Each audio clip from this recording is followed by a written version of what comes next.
le 13 mars. Les conducteurs ont demandé une prolongation, considérant que le délai était très court. Comment se présente la situation et qu'est-ce que vous comptez faire par rapport à cette doléance-là? Omar, un bilan reluisant, un bilan satisfaisant, une opération coup de poing qui a été bien menée à la demande du Premier ministre qui en avait fait l'objet d'une circulaire. Circulaire motivée par les exigences de sécurité et publique et routière.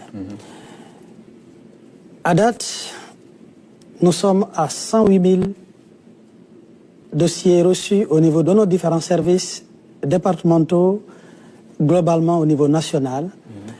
Et sur ces 108 000, nous avons 88 000, je dis bien 88 000 dossiers validés, ce qui fait l'équivalent de 4 fois plus ce qui a été enrôlé en 2024. En 2024, globalement, nous y avions 18 000 cartes grises qui étaient émises.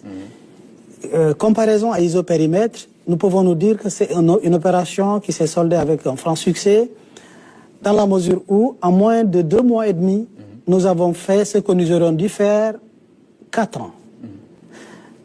Cela veut dire que les différents acteurs ont suivi, cela veut dire que les Sénégalais se sont appropriés, cela veut dire que la jeunesse a compris le message du Premier ministre qu'il a émis dans le cadre de cette directive, et cela veut dire que chacun comprend que pour des raisons de sécurité, pour des raisons qui doivent permettre au Sénégal d'accueillir les JOJ en 2026, en toute sécurité, en toute tranquillité, cette mesure s'imposait et nous en sommes très heureux. Très bien.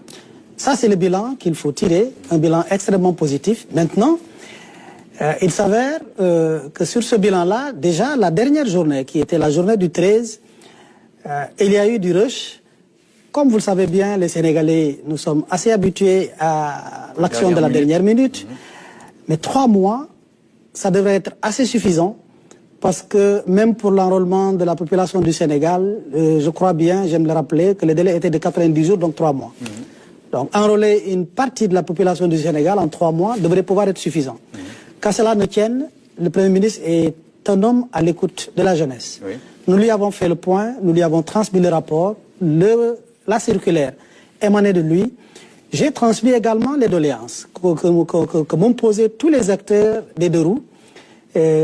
Demain, Inch'Allah, ou mardi, je leur fixerai sur une éventuelle prorogation ou pas. Mais qu'à cela ne tienne, il faut s'arrêter et se féliciter. Mais si on voit bien les chiffres, 108 000, au final vous êtes à 88 000, ça veut dire que peut-être il y a lieu de donner de la chance à... De 108 000 demandeurs reçus, sur ces demandeurs-là, nous traitons. Les services font le traitement, font les vérifications et ils ont validé 88 000. Ah oui, ça fait plus de la moitié. Non, ça fait même un taux de 80% de ce qui est reçu. Ouais, c'est 80%, ça c'est le taux de validation. Maintenant, ce qui a été rejeté, naturellement, ils vont compléter et ramener. Et il faut souligner une difficulté. La difficulté, c'est que nous avons aujourd'hui une vraie problématique à pouvoir estimer le nombre de motos en circulation au Sénégal. D'où la nécessité de mener cette opération.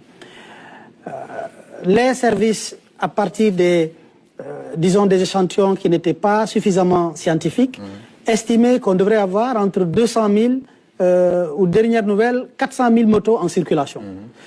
Mais ce n'est basé véritablement que sur des estimations qui ne me semblaient pas très scientifiquement abouties. Donc, il fallait se lancer dans l'opération d'immatriculation.